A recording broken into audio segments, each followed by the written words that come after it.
আল্লাহ পাকের শুকরিয়া আদায় করছি, যেই হালতে আল্লাহ রাব্বুল আলামিন আমাদেরকে রেখেছেন।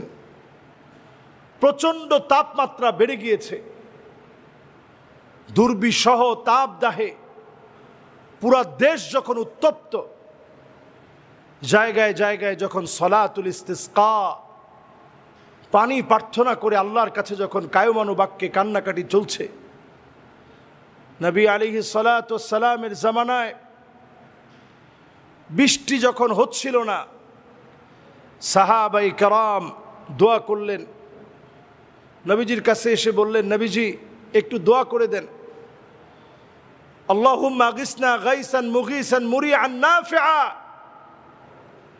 নবী আলাইহিস সালাতু ওয়াস সালাম যখন দোয়া করলেন, এক সপ্তাহ পরে আবার এসে নবীজিকে বলা হলো এত পরিমাণ বৃষ্টি হয়েছে, নবীজি দোয়া করেন, না হলে প্লাবিত হয়ে যাবে। নবী আলাইহিস সালাতু ওয়াস সালাম দোয়া করলেন, আল্লাহুম্মা হাওয়ালাইনা ওয়ালা আলাইনা, আল্লাহুম্মা আলাল আকামি ওয়াল আজামি ওয়াল যারাবি ওয়া বুতুনিল আউদিয়াতি ওয়া মানাবিতিশ শাজার। নবী আলাইহিস সালাতু ওয়াস সালাম এই দোয়াটা শিখালেন। সহিহুল বুখারীতে দোয়াটা আসছে, আল্লাহ আমাদের যে বৃষ্টি আল্লাহ আপনি দিয়েছেন আমাদের জন্য যথেষ্ট হয়েছে। আল্লাহ আপনি পাহাড় পর্বতে মালভূমিতে আল্লাহ আপনি বৃষ্টি দান করেন। নবীজি সাল্লাল্লাহু আলাইহি ওয়াসাল্লাম দোয়া করে দিলেন, আল্লাহ সেখানে বৃষ্টি দেন।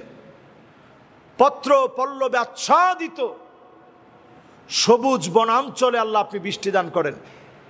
দেখেন, আমরা বৃষ্টি পেয়েছি আল্লাহর কাছ থেকে রহমত হিসাবে, কিন্তু আজকে আমাদের দেশ উত্তপ্ত হয়ে গেছে, আরবের মতো গরম হয়ে গেছে, পিচগুলো গলা শুরু হয়ে গেছে, বৃদ্ধ মানুষগুলো ফসল কাটতে পারতেছে না প্রচণ্ড গরমের কারণে।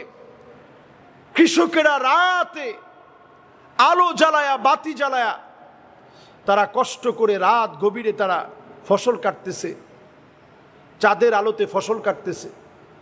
বলতেছে প্রচণ্ড গরমে যদি আমরা বের হই হার্ট অ্যাটাক করে না জানি মারা যায়। আমাদের দেশে হার্ট অ্যাটাকের ঘটনা ঘটেছে, হিট স্ট্রোক করে মানুষ মারা গিয়েছে। এবং আমাদের দেশে এত গরম এখন বেড়ে গেছে, পিচগুলো গলে যাচ্ছে। এই যে অবস্থা, এই অবস্থাতে আমার আপনার করণীয় কি? সলাতুল ইস্তিসকার পাশাপাশি কোরআনুল করিম আমাদেরকে যেই বক্তব্য কোরআনুল করিম জানিয়েছে, এর সুন্দর একটা ঘটনা আছে। হুসাইন রাদিয়াল্লাহু তাআলা আনহুর কাছে একবার কিছু লোক এসে বললেন, আমাদের এলাকায় বৃষ্টি হচ্ছে না। কিছু লোক এসে বললেন, সন্তান আদি হচ্ছে না। কিছু লোক এসে বললেন, আমাদের তেমন রিজিক নেই। হুসাইন রাদিয়াল্লাহু তাআলা আনহু তিনি তখন প্রত্যেককে বললেন, ইস্তেগফার পড়ো, ইস্তেগফার পড়ো, ইস্তেগফার পড়ো। এখন একজনের অসুবিধা হচ্ছে বৃষ্টি হচ্ছে না, আরেকজনের অসুবিধা হচ্ছে ওনার সন্তান আদি হয় না, আরেকজনের অসুবিধা হচ্ছে রিজিক নেই। তিনজনের ঔষধ যখন তিনি ইস্তেগফার দিলেন, স্বভাবতই ওনারা প্রশ্ন করলেন যে তিনজনকে একরকম বললেন কেন, এটার কি রহস্য আছে? তিনি কোরআনুল কারীমের আয়াত তেলাওয়াত করলেন, ফাকুলতু ইস্তাগফিরু রাব্বাকুম ইন্নাহু কানা গাফফারা ইউরসিলিস সামাআ আলাইকুম মিদরারা ويمددكم بأموال وبنين ويجعل لكم أنهارا। এই আয়াত তেলাওয়াত করে তিনি শোনালেন।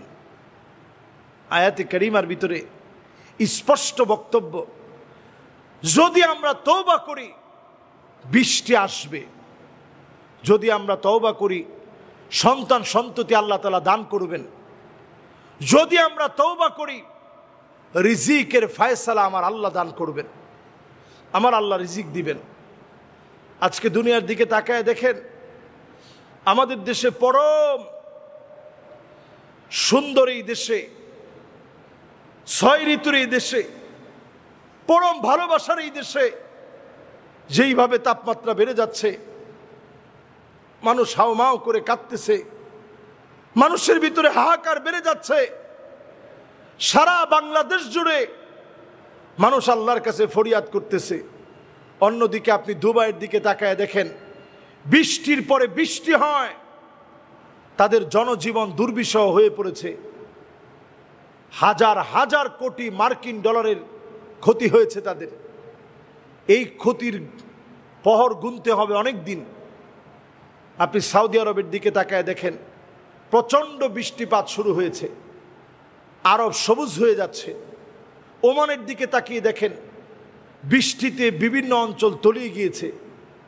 দামি দামি গাড়িগুলো, রেঞ্জ রোভার, ফেরারি, BMW, ল্যাম্বরগিনি, এরকম সব দামি দামি গাড়িগুলো, ল্যান্ড ক্রুজার, তারপরে রেঞ্জ রোভার, ফেরারি, BMW, ল্যাম্বরগিনির মতো গাড়িগুলো একেবারে পানির মতো, পানির মধ্যে যেন ভাসতেছে। কচুরিপানা যেইভাবে ভাসে, এইভাবে পানির মধ্যে ভাসতেছে। আল্লাহ বুঝিয়ে দিলেন, দাম্ভিক অহংকারী কোনো ব্যক্তিকে আল্লাহ পছন্দ করেন না।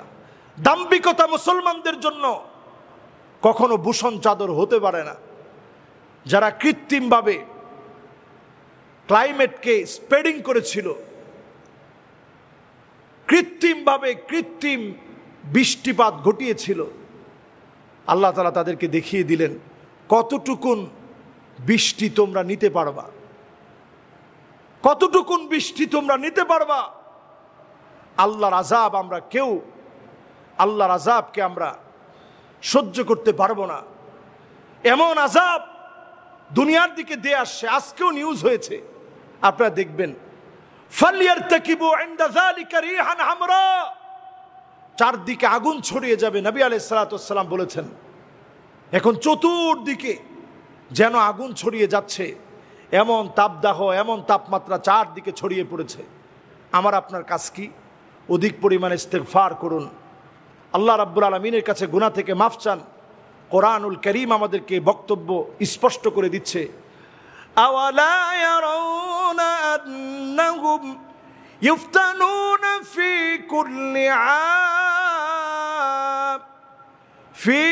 কুল্লি আমিন মাররাতান আও মাররাতাইন সুম্মা লা ইয়াতুবুনা ওয়ালা হুম ইয়াযাক্কারুন।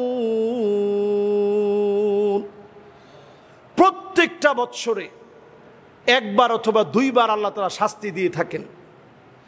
এই বছর শাস্তি চলে আসছে, আবার দেখবেন কত শাস্তি আসতে পারে। আল্লাহ বলছেন, আমি দেখতে চাই কারা তাওবা করছে, আমার দিকে ফিরে আসছে। আজকের পৃথিবীর বৈশ্বিক এই পরিবর্তনের সময়ে একজন আরেকজনের পাশে দাঁড়ান, নিজেরা নিজেদেরকে আরেকজনের সহযোগী বানান এবং তাওবা করেন, আল্লাহকে স্মরণ করে ফিরে আসুন। অবশ্যই এই তাপদাহ, এই আযাব গজব আমার দেশ থেকে আল্লাহ উঠিয়ে নেবেন। আল্লাহ তাআলা আমাদের এই দোয়াকে, আকুতি মিনতিকে আল্লাহ কবুল করুক। সারা দেশের দোয়াকে কবুল করে, সলাতুল ইস্তিসকাকে কবুল করে, অনেক জায়গাতেই বৃষ্টি শুরু হয়ে গেছে। আল্লাহ যেন আমাদেরকে মাফ করে দেন। আসসালামু আলাইকুম ওয়া রাহমাতুল্লাহি ওয়া বারাকাতুহু।